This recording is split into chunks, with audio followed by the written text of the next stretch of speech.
I'm Dr. Sarah Olivo. And I'm Dr. Liz Seidler, and this is I'm Fine, Everything's Fine, College Edition.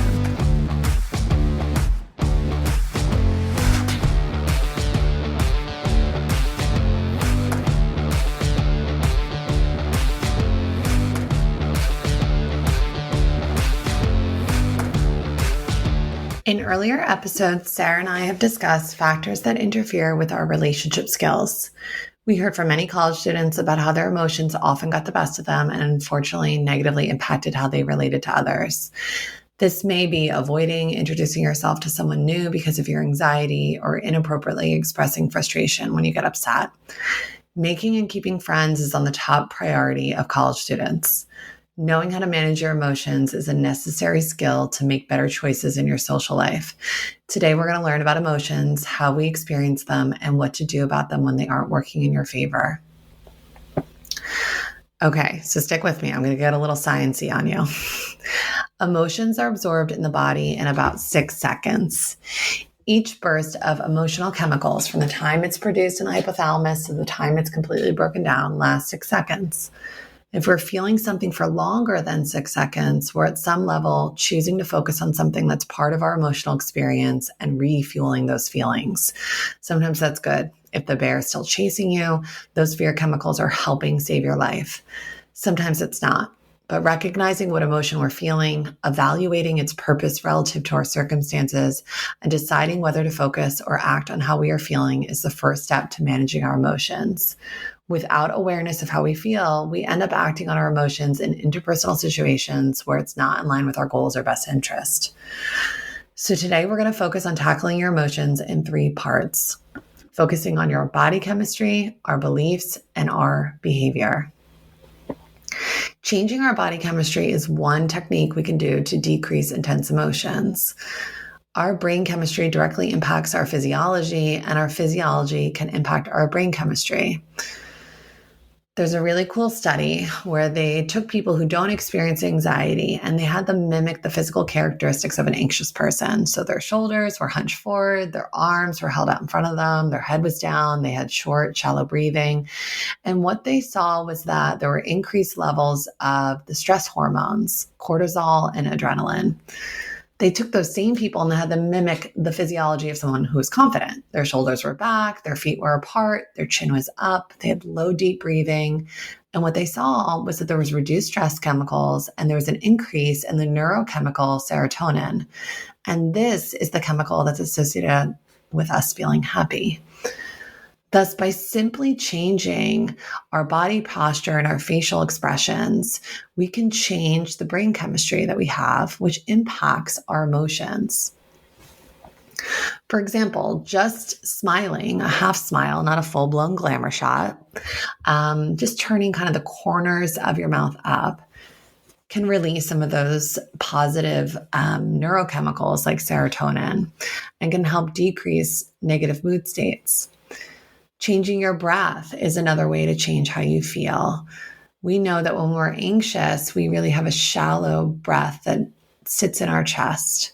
There's something called paced breathing where we can lengthen our breath by focusing on a ratio, let's say of 4 seconds in and 6 seconds out, that really deepens our breath, expands it into our abdomen, into our diaphragm. And this can really activate the different part of our nervous system that's responsible for decreasing physiological arousal, which will help us decrease emotional arousal too. Lastly, cold temperature is highly effective in decreasing intense emotions. There's something called the mammalian diver's reflex. Essentially what that is that all mammals have a reflex that when we dive and tilt our head into ice cold water, that it automatically gets us out of our fight or flight part of our nervous system and then into the part of our nervous system that is associated with relaxation. Now, how many college students do you think I have convinced to dunk their head into a bucket of ice water? Probably I can count on one hand.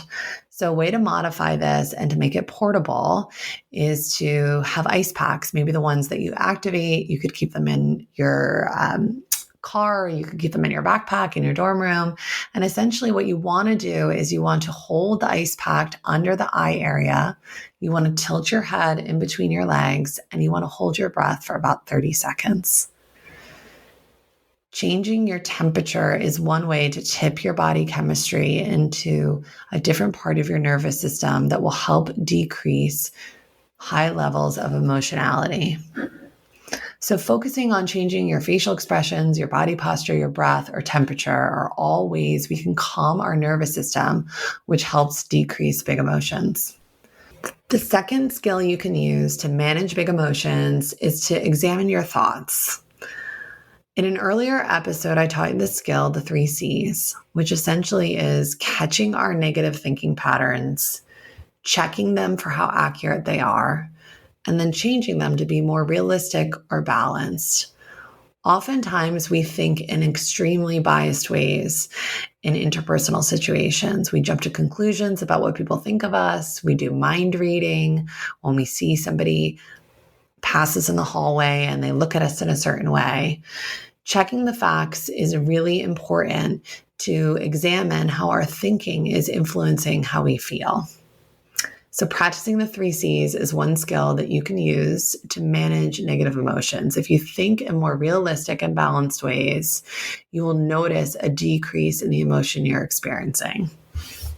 And lastly, let's focus on our behavior. We know that every emotion is associated with an action urge. This means that emotions urge us to act in certain ways. For example, when we feel sad, we have the urge or impulse to withdraw or isolate. And when we feel angry, we may feel like attacking something or someone. Fear and anxiety are associated with the urge to run away and avoid, and guilt and shame are associated with the urges to hide. Research shows that when we give into our action urges, we reinforce painful emotions and we often end up feeling worse. Acting opposite to your emotions' action urge can help. It's difficult to do, but it can help you change your negative emotions. This can mean getting active when you feel sad or being a little nice to those who frustrate you. It can mean approaching a new person even though you're feeling incredibly nervous, or confiding in those you trust when you feel ashamed. Opposite action is an important behavioral tool that you can use to regulate negative emotions. So I hope today when you leave this episode, you have 3 ways that you can keep big emotions away so you can let your personality shine and you can find your people and maintain positive relationships with them. Thank you to our guests for sharing their stories. This podcast is for college students, and we want input by college students. Please reach out to us by text, email, or voice memo at imfinecollegepodcast@gmail.com or 929-500-2231. Tell us your story, give us tips on what kinds of topics you'd like to hear, or give us feedback about an episode. We'll share episode announcements and resources on Instagram at imfinecollegepod. And last but not least, if you enjoyed today's episode, please subscribe to the podcast. Every hit of that plus button helps us keep going.